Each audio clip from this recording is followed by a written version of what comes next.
Bonjour à tous. Donc moi je m'appelle Valentin, je travaille chez Alliance dans le LPA qui a présenté Hélène. Moi je vais vous présenter donc un travail qu'on a fait dans le cadre du projet Rumigène, dans lequel on a développé une puce d'épigénotypage. Donc assez hop, ça passe pas. Toc, toc. Euh, Donc juste pour rétablir quelques éléments de contexte très rapidement, aujourd'hui il y a plusieurs études qui ont lié la méthylation de l'ADN avec d'autres phénotypes. Chez l'humain par exemple ou chez la souris sur certaines caractéristiques d'intérêt dans leurs espèces, et puis dans nos espèces d'élevage, donc où il y a eu des liens qui ont été faits entre des phénotypes et des caractères d'intérêt, différents caractères d'intérêt agronomique. La plupart du temps, en tout cas, par exemple, chez le bovin ou même chez d'autres espèces d'élevage, les technologies qui sont utilisées pour permettre de faire ça, c'est des technologies qui sont plutôt basées sur du séquençage. Donc, j'ai mis quelques technologies qui aujourd'hui sont utilisées comme le séquençage par bisulfite, par EMSEC ou par nanopore. Et toutes ces technologies, sans rentrer dans le détail, elles ont une caractéristique commune qui est assez intéressante, c'est le fait qu'elles permettent d'analyser la quasi-exhaustivité des CPG dans le génome, qui sont les dinucléotides qui sont porteurs de ces niveaux de méthylation, comme ça a été dit. Par contre, elles ont une caractéristique qui est commune et qui est assez négative, c'est le fait que ce sont des technologies qui sont assez onéreuses. Et une conséquence directe qu'il va y avoir dans les études, c'est le fait que finalement, on peut inclure assez peu d'animaux parce que c'est difficile à budgétiser. Et donc ça va avoir des impacts, on va dire, directs sur la puissance qu'on peut avoir dans ces études-là et sur, on va dire, l'aspect d'assurance qu'on peut avoir vis-à-vis des résultats qui sont sortis. Et donc, c'est pour ça que dans le projet Rumigène, il y a aussi cet objectif-là de faire un lien entre la méthylation de l'ADN de femelles en fait, et leur propre performance, et ce sur un assez grand dispositif. Donc, actuellement, il y a un dispositif de plus de 5000 vaches qui a été constitué. Et de la même sorte que ça a pu être fait, par exemple, avec le génotypage ou de l'épigénotypage, on va dire, chez l'humain, etc., on a besoin d'un nouvel outil pour pouvoir réaliser ces analyses-là, parce que on a besoin que cet outil soit assez peu cher pour pouvoir analyser autant d'animaux. Et donc ici, ça tient en une seule ligne, mais il y a eu un énorme travail de plein de personnes avant moi pour essayer d'identifier un partenaire commercial qui accepte, on va dire, de commercialiser une solution qui permettrait de développer, on va dire, une technologie au débit routinière pour pouvoir analyser des marques de méthylation sur des grandes cohortes comme ça. Et finalement, donc, ça a été un partenariat qui a été fait avec l'entreprise Illumina et le développement donc d'une puce d'analyse de la méthylation de l'ADN, donc de moyenne densité, avec environ aujourd'hui 50 000 sondes, entre guillemets, enfin, la capacité d'analyser au maximum 50 000 CPG. Et aujourd'hui, je voulais juste vous faire un bref retour un bref overview du choix, on va dire, des CPG qu'on a placés sur cette puce-là, et également de vous présenter quelques caractéristiques techniques qu'on a voulu évaluer pour voir un petit peu les performances qu'on pouvait avoir dans l'estimation des niveaux de méthylation qui étaient estimés. Et en termes d'introduction, dans le génome bovin, on estime qu'il y a un peu plus de 28 millions de CPG, et comme je l'ai dit, la dimension maximale de la puce, en fait, c'est 50 000 marqueurs.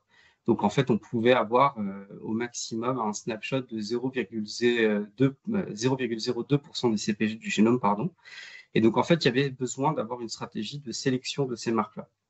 Et donc, pour ça, en fait, on s'est aussi basé sur certaines expériences qu'il y avait eu du côté des développements d'épigénotypage humain. En fait, on a utilisé deux stratégies qui étaient complémentaires. La première, en fait, elle a été basée plutôt sur des biomarqueurs, donc des CPG qui ont déjà été précédemment associés avec des caractères, par exemple. Donc ça a été fait en utilisant des données qui avaient été générées à la fois dans le consortium Rumigène, mais aussi dans des scientifiques de la communauté internationale qui travaillent sur ces questions-là.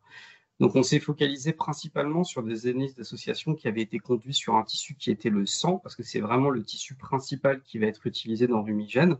Mais on a également autorisé des marqueurs qui ont été identifiés dans d'autres types de tissus, comme par exemple la semence, l'embryon, des tissus plutôt liés au statut immunitaire des animaux et puis aussi à la glande mammaire. Et ces études d'association, elles ont été conduites sur des phénotypes qui étaient plutôt liés à des aspects de santé, de fertilité, de stress thermique et de qualité du lait. Et aussi, la deuxième partie, on va dire, de ce design, en fait, elle a consisté en sélectionnant des CPG qui sont localisés sur des éléments fonctionnels d'intérêt, donc là où on estime que la méthylation, elle pourrait avoir un impact au niveau cellulaire et donc potentiellement avoir un impact sur le niveau phénotypique.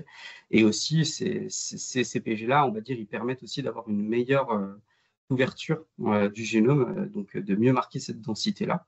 Et donc, on s'est principalement intéressé à des gènes qui n'avaient pas été couverts dans leur région promotrice, par exemple au niveau de cette collection de biomarqueurs-là, et puis à d'autres types de CPG, mais je ne rentrerai pas forcément dans ce détail-là.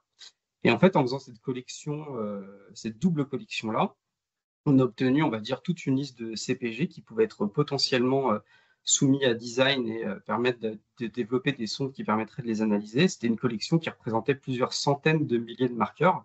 Et donc, en fait, après, il y a eu une double stratégie de sélection qui a été effectuée justement pour pouvoir sélectionner, car on ne pouvait pas du tout se permettre d'avoir cette densité-là. Et donc, du coup, il y a eu plusieurs filtres d'un point de vue de la qualité. Donc là, c'était vraiment pour être sûr d'avoir des données qui n'avaient pas de biais cachés. Donc, par exemple, c'est pour ça que les CPG qui sont localisés directement sur des polymorphismes de séquences ont été tous supprimés et pas du tout soumis à design. Et puis d'autres types de filtres. Et puis enfin, plutôt des filtres qu'on qualifierait d'entre très grandes guillemets de biologiques. Donc, par exemple, des CPG qui marquent de la variation interindividuelle au sein d'un même tissu, ou par exemple qui sont également localisés sur d'autres éléments fonctionnels intéressants. Et en fait, en cumulant cette partie-là, on a abouti à une liste finale de CPG qui était d'environ 43 000 marqueurs, un petit peu plus de 43 000 marqueurs qui étaient présents. Et donc, une fois que cette puce elle a été designée, qu'elle a été, on va dire, construite et disponible, on a voulu donc effectuer une étude de validation technique pour espérer, enfin pour estimer un petit peu quelques caractéristiques de celle-ci. Donc, on a utilisé entre guillemets un petit jeu de données, donc de 192 échantillons. On a évalué plusieurs paramètres. Aujourd'hui, je voudrais juste vous en présenter deux qui sont importants quand on parle de ça, qui était juste la capacité de répétabilité de la mesure et aussi d'exactitude de cette mesure-là. Et juste pour vous donner quelques éléments rapides pour la production de ces données-là, donc en fait, il y a un échantillon d'ADN qui est envoyé à un laboratoire d'analyse. Donc dans notre cas, ça a été le labo de GDScan qui s'occupe de toute la partie wet lab globalement. Et en fait, ils vont nous renvoyer des fichiers qu'on qualifie de points IDAT, qui sont les fichiers de fluorescence. Et donc, nous, on utilise un logiciel qui n'est pas développé directement par Illumina, mais qui est recommandé par celui-ci, qui s'appelle Sésame, qui est un package R, et qui nous permet derrière d'extraire ce qu'on appelle des beta values, qui est vraiment le pourcentage de méthylation, en gros, quoi, qui a été explicité dans toutes les autres présentations en amont. Donc, très rapidement, sur ces caractéristiques techniques, donc on a mesuré la répétabilité technique. Donc ça, on l'a fait dans deux tissus différents, le sang et la semence. Et au sein de chacun des tissus, on avait deux échantillons différents qui étaient représentés soit par 24 réplicas techniques dans le cas du sang, soit par 12 réplicas techniques dans le cas de la semence. Et juste ici, j'ai représenté une petite matrice qui représente la moyenne, on va dire, des corrélations au sein de ces réplicas techniques-là. Et on voit que dans tous les cas, que ce soit dans le sang ou dans la semence, en fait, on a on a un coefficient de corrélation moyen qui est supérieur à 0,99, donc ça témoigne d'une très bonne répétabilité technique. Donc ça, c'était déjà un bon point de savoir qu'au sein de la même technologie, on était capable, on va dire, d'estimer un niveau de méthylation qui variait pas trop pour quelque chose qui ne devrait pas trop varier. Et on voulait quand même savoir s'il n'y avait pas, entre guillemets, un biais de la technologie. Donc c'est pour ça qu'on a aussi fait des comparaisons par rapport à d'autres techniques qui sont considérées comme gold standard aujourd'hui dans l'analyse de la méthylation de l'ADN. Donc en fait, on a utilisé 4 échantillons qu'on a analysés dans lesquels on a estimé le niveau de méthylation à la fois par séquençage bisulfite et avec la puce, et 2 échantillons à la fois avec un séquençage conversion enzymatique et la puce. Et donc j'ai représenté ici les corrélations qu'on a calculées. Et par exemple, pour le bisulfite sequencing, on était avec une corrélation qui était aux alentours de 0,90, et pour le MSEC, on était aux alentours de 0,95. Donc on voyait bien qu'on avait une cohérence au niveau des niveaux de méthylation qui étaient estimés, et ce, de manière indépendante, avec des technologies qui fonctionnaient vraiment très différemment, entre guillemets, dans leur façon de venir mesurer ce niveau de méthylation de l'ADN. Et enfin, le dernier paramètre technique que je voulais vous présenter, c'était tout simplement l'exactitude, la mesure de l'exactitude de cette valeur de méthylation. Donc, par exemple, quand on a un CPG qui est à 60%, à quel point est-ce qu'on est très proche de cette valeur de 60%-là? Et ce travail, il n'est pas si simple parce qu'en fait, on ne connaît pas d'avance un CPG des CPG dans le génome qui ont 65% ou 70%, 80% de méthylation, etc. Il y a assez peu de CPG qui ont un comportement qui est très stéréotypable comme ça.